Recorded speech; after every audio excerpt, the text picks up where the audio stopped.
Greetings, everyone. I'm Mar. Once again, this is my opinion, and after a long little sabbatical, it is now time for another entry in my Streak-A-Thon series of videos where I look at each and every Undertaker match at Wrestlemania.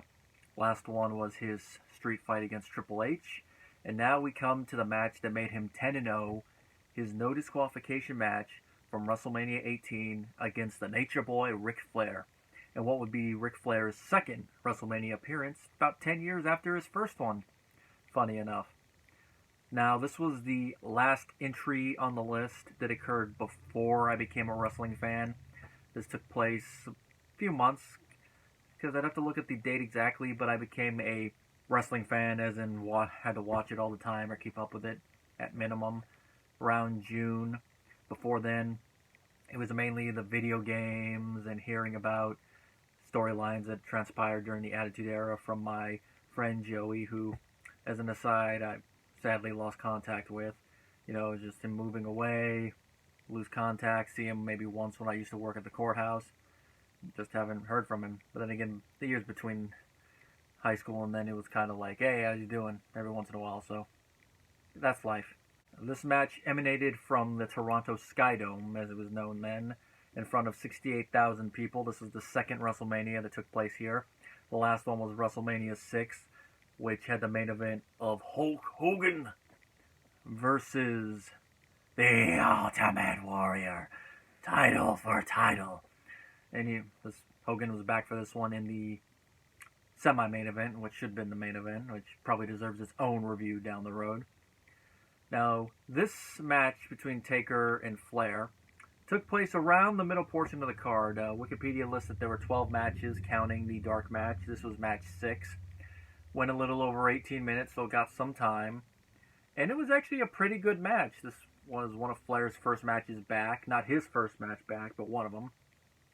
I know he was kind of hesitant about getting back in the ring around this time. He didn't think he still had it in him. You don't really notice much hesitation in this match. Maybe a little bit at the beginning, but as it wears on, Flair seems to get more confident. And while it's not, the most technically gifted match, it's Flair and Taker. This is around the time Taker was starting to become known for putting on great matches. And Flair, he's not going to be like early Stone Cold, Ricky Steamboat, someone that's doing a bunch of suplexes and all that. But the psychology and the way he sells and the chops and all that, it's enough to make it a great match from a technical standpoint without being overly technical. Best shorthand for it would be substance over style.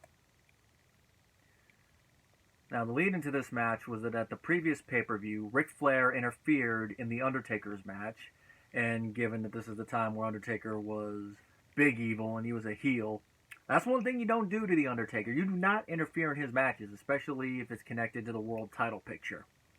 And he came out, challenged Flair to a match at WrestleMania. Flair was like, no. So Taker's like, oh, you're going to say no? Well, I'm going to make you say yes. And he went after people that were dear to Flair. He went after AA Arn Anderson, laid him out. Then he went after his older son, David Flair, laid him out. Funny enough, that's probably the highest profile thing that David Flair ever did in his WWE run. He had a WCW United States title run, and of course his relationship with Stacy Keibler, which I know a lot of wrestling fans would probably go, that's why he earned that ass kicking. He did Stacy Keibler and he lost her. That's the way you learn. So that way you learn. Flair eventually agrees to the match, and here we are. And Taker comes out, gets a little cheer. I mean, he's a heel right now. It's going to be mainly the people that really love him. Flair gets a good ovation when he comes out. And when he comes out, he's dressed in his robe. Now, he doesn't play up the entrance a lot like you would expect, but then again, that would not fit this type of match. Because this is a very personal match. He just walking down in the robe, gets there, takes it off once he gets close to the ring, then goes in and goes after Taker, and the match goes. He goes for his leg. And there's a little bit of technical elements at the beginning, but they start brawling as well. And there's back and forth. There's a brief moment where Flair's in control, the Taker takes control. They go to the outside. They start fighting around the announcers, which I just love the sight of that, especially when you see JR and King trying to get out of the way. which, to add to it, this is when they're dressed in tuxes for the pay-per-view, so that just adds to it. Then you see one of the fans egging Flair on, telling him to whoop Taker's butt. You can really hear him be picked up by the audio, so that made me smile. And as you would expect from a Ric Flair pay-per-view match, eventually he gets busted open. They do make a little comment on commentary, like they're not going to stop the match for that. And as an aside, the commentary for this match is pretty good, and that's what helps the match get elevated. I mean, without commentary, this would be an okay match, especially just with the story element of it that's very personal, but the commentary from JR and King elevates it to the next level, especially since this is the time where King still had a little bit of that heel flavor. He wasn't a full-on straight heel commentator like he was in the Attitude Era, but he still has some of those comments that I remember from watching a lot of these pay-per-views. Years later, though, but I remember seeing a lot of the comments, and then, of course, hearing some of these comments on Raw. Here he could get away with a little bit more. So I say this is Tweener King. Lead pipe gets brought into the match at one point, and it is used like how you would think it would be used. The referee gets knocked down a couple times. I'd say at least 3 times. The second time is kind of like a half one because it's during a kick out and he gets hit when he's already down, so he kind of half sells it. And then after the match, Taker decks him again. It's like, I agree with JR on that one, that was uncalled for. There were a couple moments where I was thinking, from how the crowd was reacting, like, is there about to be a run-in? Because they weren't doing loud cheering, but they were like looking towards the ramp and they were slight cheering. So I'm like, is someone coming down? But it's like, oh no, they're probably distracted by something in the crowd that they're just ignoring. It's like, they faked me out. But there was one run-in, and that was Double A. He came in at one moment when the referee was distracted, and he spine-bustered Taker.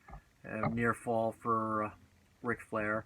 And, of course, Taker got him back, got him hit once, busted him open. And I love the commentary around there where JR is saying, that's uncalled for. And then, of course, King was like, well, if you didn't want to get beat up by Taker, you should have come down and interfered in the match. And then he gets put in a Dragon Sleeper, and then Flair comes to his aid. And, of course, in the end, Taker gets the win. Not with the last ride. He goes for the last ride. Flair fights out of it. Then he goes like he's going to do it again. Then he lets him do a slight flop. Instead, he gets taken to Tombstone City, baby. I do not know how often Taker was using the Tombstone around this time. I know he started using it a lot more once he went back to the Deadman character. But I believe at this time he was mainly using it on pay-per-views. The only time I remember ever seeing him go for it before he reverted back was in his match with Lesnar in Hell in a Cell, and that was the spot that went to the finish where Taker went for the Tombstone and was reversed into an F5 here. Tombstone City, and Flair loses his second WrestleMania match. And Taker goes 10-0. And it is a pretty fun WrestleMania match between the two. The psychology's pretty good. Has a lot of interesting spots. The run-in's pretty good. Nice to see Flair get busted open. He bumps pretty well for Taker. And Flair, even though I could understand because of how old he was at this time, I believe he was about early 50s, give or take. Almost 30 years in the business, which they did bring up on commentary. I could see why he would be, feeling self-effacement, but as you can see from this match, as for modern wrestling fans would go, you still got it. You still got it. And of course I haven't addressed it. As you can see, I now have the Devil shirt. It's not the shirt he wore to the ring in this match, but this is probably my favorite Undertaker shirt, especially from this time. So, got it, and what better review to start wearing it for. So far on the Streak-A-Thon, where would I put this match? I'd probably put it right below his match with Jake, because that one I still think works just from the psychology aspect. Definitely better than a lot of his other ones in the 90s, and definitely a step up from the Hell in a Cell match where he hung a guy. Hard to say if it's better than the previous one, because that one was kind of a personal issue too. That one also, you got a longer period to build the personal issue, so that one might have a little bit of an edge when it comes to the storyline reason. But this one's pretty good too. It's like you have an authority figure screwing over the wrestler. And of course, I didn't mention it, but the build-up package showed that Flair had to give up his authority in order to agree to this match, at least until WrestleMania. Which I remember that and going into this match again, I was like, how did they explain that? Because I had a feeling it was going to be, oh, it's just wrestling. It was like, oh, they added the caveat beforehand that after Mania they can reevaluate this decision. And I'm like, okay, that makes sense. Because I remembered around the time I actually started watching is when that whole Flair, Vince 50-50 ownership thing went to a head in the match on Raw where Lesnar interfered and cost Flair the match. And Vince, leaving afterwards, it's mine! It's all mine! So at least I don't have to go, it's wrestling on that. Out of all the streak matches, this is definitely one of the ones I recommend. Especially for the ones around this time, because I know the next one's not going to be a pretty one to sit through from what I've heard. One after that should be good, and then a couple of the ones in the 2000s. We'll see, though. I haven't really watched a lot of these 2000s ones because it wasn't until the end of the 2000s that I actually started watching WrestleMania more regularly. Actually, more into the 2010s now I think about it, but those matches should be interesting to revisit once I get to them as well. See how they play for me years later. And some of them will be some of the greater WrestleMania matches I'll be watching for the first time.